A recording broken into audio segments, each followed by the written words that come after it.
Hi, so in this video I'm going to talk about the GIT or Musicians Institute Preparatory Guide from when I went to school there. The last video I did, I talked more about some of the instructors like Paul Gilbert, Jennifer Batt, and Frank Gabali that were teaching there when I went. The preparatory guide is something that's sent out to prospective students, as they say on the first page. It contains minimal information designed to prepare you for a year at GIT. So the main two things I'm going to focus on are the weekly and daily practice schedule and the how to practice. And I'm going to go ahead and jump to the practice schedule first, just because I'm going to kind of show what some of the things that they expected were, and then I'll come back to talk about how to practice it. So they suggested for new students coming in 3 hours a day, 5 days a week, 5 to 10 minutes of warm-up exercise, and that was included in the 3 hours. So the first thing they recommend is notes on the neck. So what they're referring to that is pretty self-explanatory. It's just like E, F, G, A, B, C, D, E. Remembering A, B, C, D, E, F, G, A. Learning them in different ways. A, like that. A lot of different ways you can learn them to really get to where you can put your finger anywhere and know that that's an E note, or this is an A note, or a B note. One other way you can do is transpose, if you know like one area, transpose it to other places on the neck and find the same notes. Okay, so that's the first 15 minutes. Next 15 minutes is scales. I've done a whole playlist on scales, so I'm not going to get into that, but basically they recommend major and minor fingerings, your basic major fingerings and the relative minor. So that's 15 minutes, then a 5-minute break.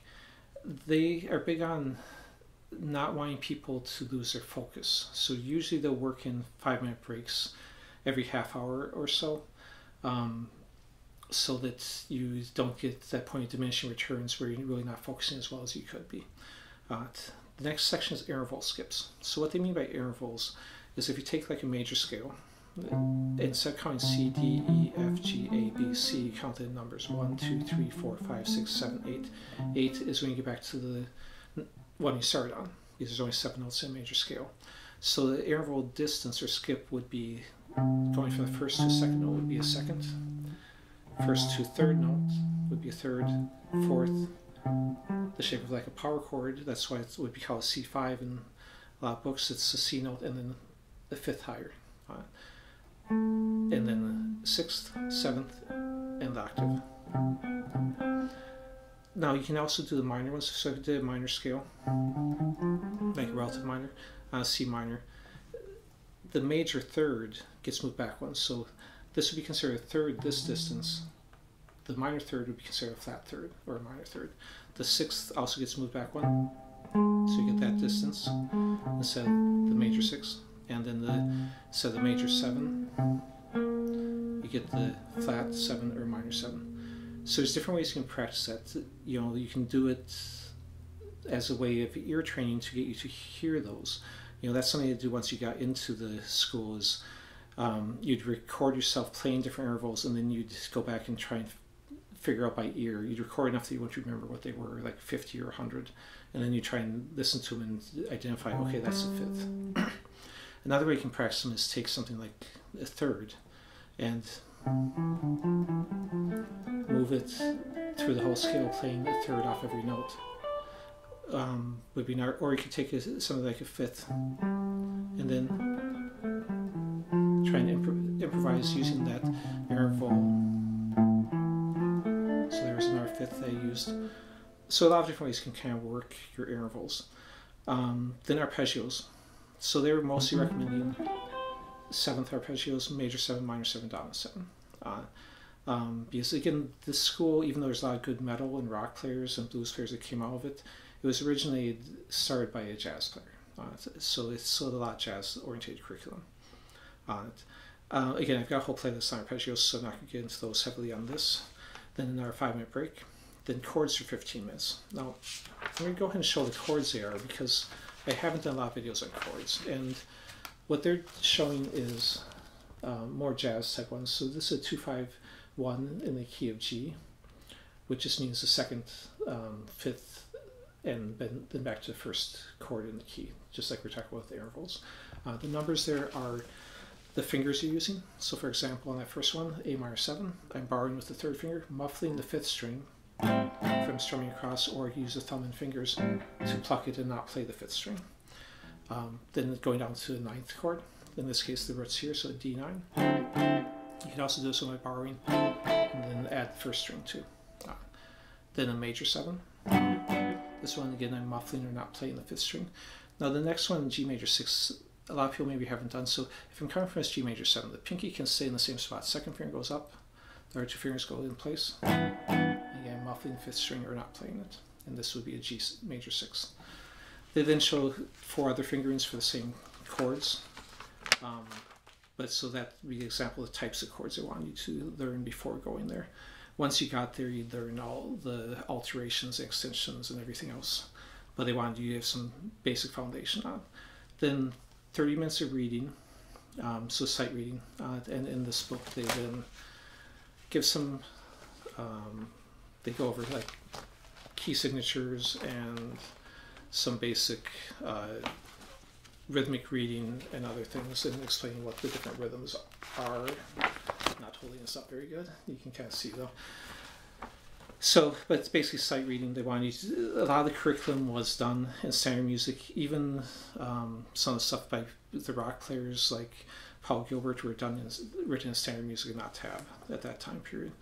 5-minute break, and then they had a section entitled improvisation, which they then said play and listen to tunes. And that was supposed to be 50 minutes for a total of 3 hours, then including the warm-up time. So let me go ahead and jump back to the how to practice section now. So they said that there are 2 kinds of learning you will deal with. One is data acquisition, memorizing information. This must be done quickly without dwelling on a piece of information too long. The rule is get the information off the paper into your mind quickly. I think that is an important point. A lot of times people will use chord charts, scale charts, tab as kind of a crutch where they will keep looking back to it when they really don't need to.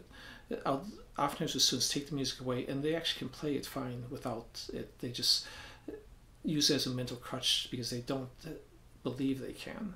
But they end up hesitating more because they're looking back and forth and checking the music when they should just be playing.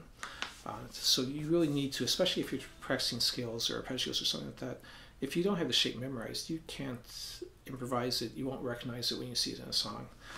Okay, the second point is motor training. Get your fingers to move quickly around the fingerboard. The rule is once you can play a line or chord, slow but perfect without a mistake, repetition will bring it up to speed. Playing it over and over for as long as you want, no time limit. Very gradual increases in speed are essential. Do not try to play too fast too soon. And that's really key, I think, because a lot of people get bored. They maybe should be at a speed where they're playing something at this speed, but they try and force themselves faster and they end up getting a pick out of sync, or they hitting not a good sounding note or something else happening, or creating noise when they pull their fingers off. But if you practice it perfectly and then gradually, and what they say is you shouldn't move it up. Your tempo increases using a metronome. If you are using metronome on something, more than a couple spots each time. So if you're on 80, you're not going to go up more than 88 in a single practice session, because if that's the level that you're at, pushing up further than that, you're more likely to make mistakes. And even if you're only moving up like 80 to 84, the next day 84 to 88, etc., over a couple of weeks you've moved up a significant amount on it.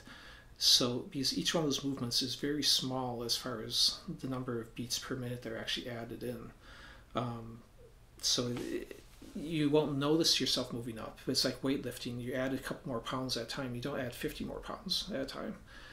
Okay.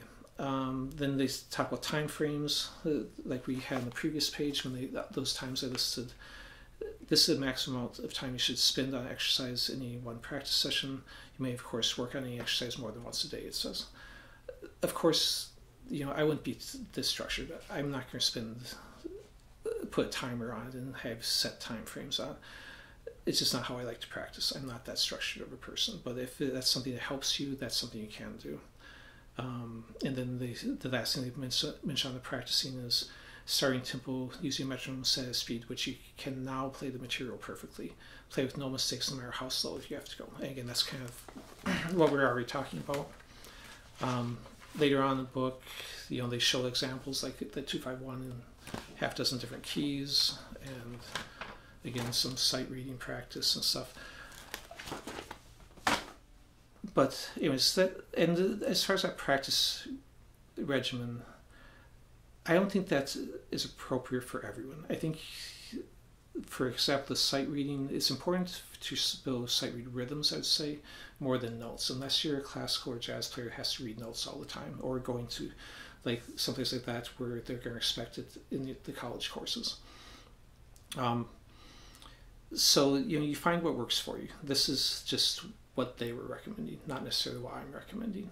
But we'll leave it at that for today. Thanks for watching.